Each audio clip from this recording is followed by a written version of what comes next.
When you're trying to go from output focus to outcome focus, the upfront work can sometimes slow you down. And sometimes, if you're not experienced enough and you don't know which questions to ask, you can basically go off track and demotivate the client or your team because they're like, why are you adding all this complexity when the ask is just make a poster or make this one feature? But when you start asking those questions and if you don't have the right experience, you can really slow down the decision making and cause fatigue within your teammates and the client. There's so many interesting things that come out of this to follow to this discussion because being output focused for any vocation really puts you as a cog in the wheel. Then you work on an assembly line. You're going to deliver a logo, then you're going to deliver a design treatment, maybe you're going to build a button, whatever this thing is, and add that to the whole. The problem is early days in this industry, that was how design was viewed. How do you add aesthetics? Over time, I think a shift to being outcome focused for the business has identified the unique value that design brings to the table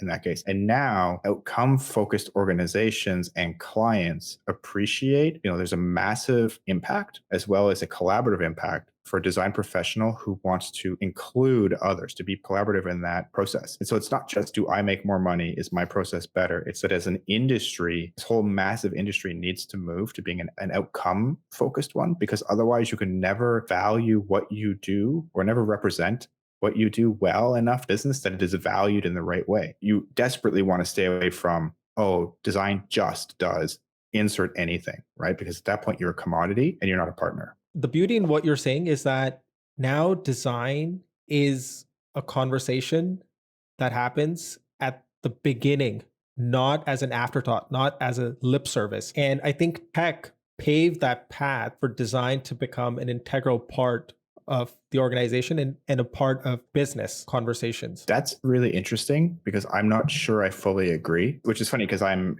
in that because I actually look at it and say, I think that agencies have been outcome focused for longer, much longer. Now, I will agree that certain companies made the impact of design a priority.